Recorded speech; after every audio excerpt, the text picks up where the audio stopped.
Welcome to Apoorva's Nalabagam. இன்றைக்கி நம்ம இட்லி தோசைக்கெல்லாம் வச்சு சாப்பிட்றதுக்கு நல்ல டேஸ்ட்டான பருப்பு இல்லாத தக்காளி சாம்பார் தான் எப்படி பண்ணுறதுன்னு பார்க்க போகிறோம். இது ஒரு சட்னி மாதிரி இருக்கும். டேஸ்ட் ரொம்பவே அருமையாக இருக்கும். சாம்பாரும் சட்னியும் கலந்த டேஸ்ட்டில் இருக்கும். வாங்க இப்போ இந்த சுவையான தக்காளி சட்னி எப்படி பண்ணலான்னு பார்க்கலாம். அதுக்கு அடுப்பில் ஒரு பாத்திரத்தில் ஒரு 1.5 டம்ளர் அளவுக்கு தண்ணி வச்சுருக்கேன். இப்போ நான் தக்காளியில் பார்த்திங்கன்னா இந்த மாதிரி அடியில் ப்ளஸ் மாதிரி கட் பண்ணிவிட்டு அவ்வளோ காம்பு பகுதியுமே நீக்கிட்டு வச்சுருக்கேன்.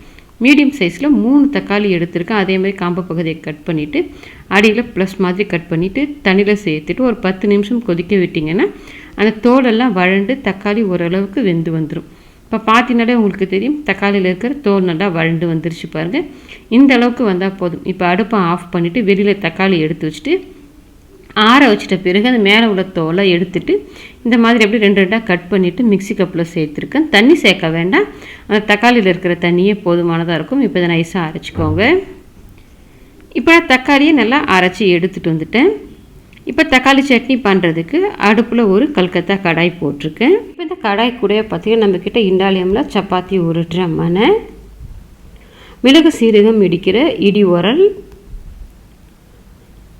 அது கூடவே பார்த்திங்கன்னா இண்டாலியமில் தோசைக்கல் புடி உள்ளது புடி இல்லாதது ரெண்டுமே நம்மக்கிட்ட சேலுக்கு அவைலபிளாக இருக்குது. இது எல்லாமே உங்களுக்கு வேணும்னு நினச்சிங்கன்னா ஸ்க்ரீனில் நான் கொடுக்குற நம்பருக்கு வாட்ஸ்அப் பண்ணுங்கள். டீட்டெயில்ஸ் சென்ட் பண்ணுறேன். வேணுன்றவங்க ஆர்டர் பண்ணிவிட்டு வாங்கிக்கலாம். இப்போ கடாயில் ஒரு 1.5 டேபிள் ஸ்பூன் அளவுக்கு எண்ணெய் சேர்த்துக்கோங்க. இப்போ எண்ணெய் காஞ்ச பிறகு இதில் 1 ஸ்பூன் கடுகு, 1/2 ஸ்பூன் சீரகம் சேர்த்துட்டு இந்த கடுகு சீரகத்தை நல்லா பொரிய விட்டுக்கோங்க. கடுகு சீரகம் பொரிஞ்ச பிறகு மீடியம் சைஸில் ஒரு தக்காளி ஒன்று பொடியை கட் பண்ணிவிட்டு வச்சுருக்கேன். அதை சேர்த்துட்டு அது கூடவே 3 பச்சை மிளகா லைட்டாக கட் பண்ணியிருக்கேன். அதை சேர்த்துக்கோங்க. அது கூடவே ஒரு கொத்து கருவேப்பிலை சேர்த்துட்டு இப்போ இந்த வெங்காயம் நல்லா நேரம் மாறிட்டு வதங்கி வரணும். இப்போ நான் எடுத்திருந்தேன் இந்த அளவுக்கு பார்த்திங்கன்னா ஒரு 4 பேர் சாப்பிட்றதுக்கு சரியாக இருக்கும்.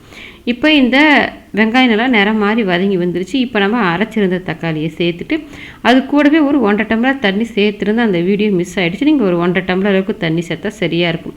காரத்துக்கு நான் 2 ஸ்பூன் தனி மிளகாத்தூள் சேர்த்துருக்கேன். பச்சை மிளகாவும் சேர்த்துருக்கும். உங்கள் காரத்துக்கு தகுந்த மாதிரி சேர்த்துட்டு 2 ஸ்பூன் மல்லித்தூள், தேவைக்கு தகுந்த மாதிரி உப்பு சேர்த்துட்டு நல்லா அந்த மிளகாத்தூள் மல்லித்தூள் கட்டி இல்லாமல் நல்லா கலந்து விட்டுக்கோங்க. இப்போ பார்த்தீங்கன்னா நல்லா கலந்து விட்டாச்சு. கலந்து விட்டுட்டு கொதி வந்த பிறகு இப்போ திக்னஸ் பார்த்தீங்கன்னா இந்த அளவுக்கு இருக்கிற மாதிரி வச்சுக்கோங்க.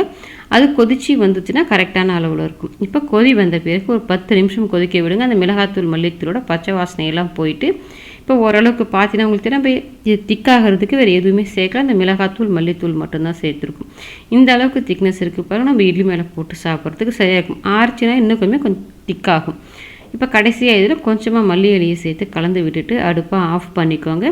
நமக்கு நல்ல சுவையான தக்காளி சட்னி ரெடி ஆகிடுச்சு. நீங்களும் உங்கள் வீட்டில் ட்ரை பண்ணி பாருங்கள். ட்ரை பண்ணி பார்த்துட்டு எப்படி வந்ததுன்றதை கமெண்ட் செக்ஷனில் சொல்லுங்கள். லைக் பண்ணுங்கள், ஷேர் பண்ணுங்கள். அபூர்வாஸ் நலபாகத்துக்கு சப்ஸ்கிரைப் பண்ணுங்கள். கூடவே பெல் பட்டனை கிளிக் பண்ணுங்கள். அப்போ தான் அப்லோட்ஸ்லாம் உங்களுக்கு உடனடியாக கிடைக்கும்.